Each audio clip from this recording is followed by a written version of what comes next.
Hi everyone, it's Derek from the I Already podcast here, and this is my reaction to the 1-0 win against Dundee United in the Premiership today. Not the most of convincing victories, however, it was a victory nonetheless, and delighted to get the 3 points. It was always going to be a tricky tie, given Dundee United have been doing well this season. They've already beaten us, they've already drawn against Celtic as well, so it was always going to be a tough game, regardless of the fact that they had COVID issues and they had to make 6 changes and play a number of youth players as well. Sometimes that can work against you because these youth players have got a point to prove. They want to fight in the first team, and that's kind of what happened to an extent as well. We made 2 changes from the St Johnstone game. Patterson came in for Barisic, Lundstrom came in for Aribo. If Aribo had picked up another yellow card, then he would have missed the Old Firm game, so it was a great decision in that respect. The first half is caveated with the fact that RTV was heavily buffering for me today, so for the first 25 minutes of the half I was seeing bits and pieces. After that I seen a good stream because I changed over.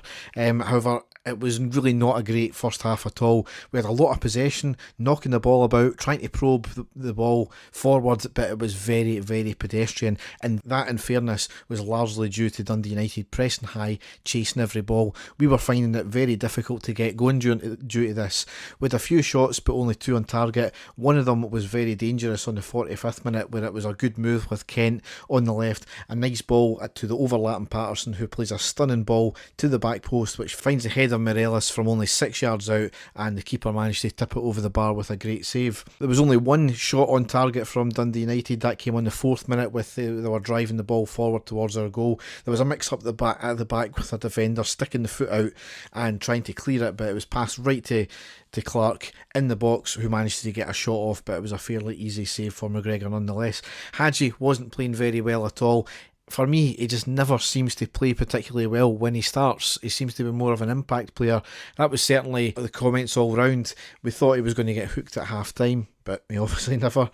Certainly the second half, more pace was needed, and ultimately I couldn't see Dundee United keeping up that pace. So into the second half, certainly an injection of pace came on in the 45th minute. Wright came on. It wasn't for Hadji though, and it was for Lundstrom, which makes a lot of sense because Lundstrom, we've got Kamara on, we've got Lundstrom on, 2 holding midfielders. A bit of a change there, an injection, some pace there.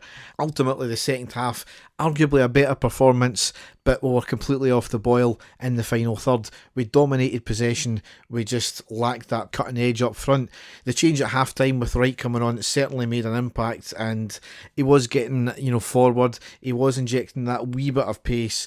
It did start to create things, but generally it was then shots wide or the play fizzled out. So it was working to an extent, but we just lacked that wee bit of cutting edge. We made another change in the 64th minute with Arfield off and Aribo on. That was certainly something that was needed, I would have said. And, ultimately straight away in the 66th minute, we got our best chance of the half.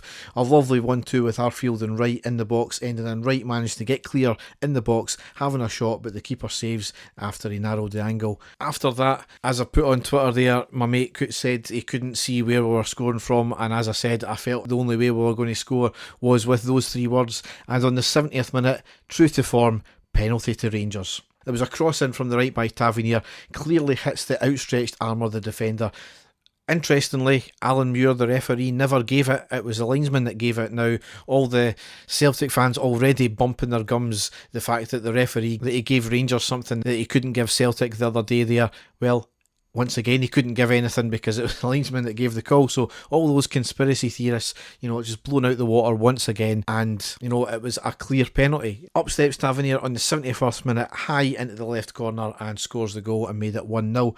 After that, it almost completely deflated Dundee United as we started to get more on top of the game there, and none more so than on the 79th minute when Morelos did have the ball in the back of the net after a free kick was floated in from the left side by Tavernier, but it was ruled offside as Morelos had strayed off.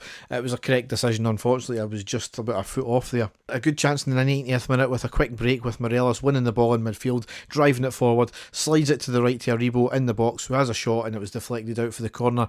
Maybe a rush of blood there. If he had squared it back to Morelos, it was pretty much a tap in, but he's not long on the field, he's got to go for it, I think. And then heart and mouth moment, because it was a really dangerous bit of play with on the 92nd minute with Dundee United on the left, a lofted speculative ball in the box. Kamara and Goldson completely at odds because they let the ball bounce and it then goes straight to Nicky Clark, who headers it off the bar. Really poor defending there, just one of them needed to clear it, but fortunately we got away with that one there and we rounded out with getting the 3 points. So a tough game, not the greatest of performances, but we got the goal by hook or by crook or by penalty as the case was, and you know, we got the 3 points, so delighted with that.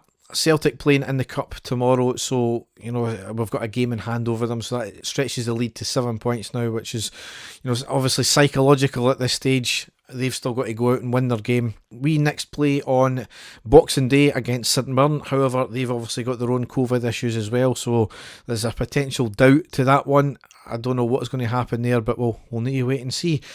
Dave and I'm not too sure if we're going to be back next week or not. Dave says he's got a lot on, obviously on the run up to Christmas and having a couple of kids and obviously work to contend with as well. We'll try and get a podcast out before Christmas Day. Obviously that'll be covering the last 3 games we've had there. As ever, you can go to our website, which is ireadypodcast.wordpress.com, or you can check all the usual podcast outlets. So if we don't get a podcast out before Christmas Day, I hope you all have a great Christmas and we'll see you soon. Thanks for listening and goodbye.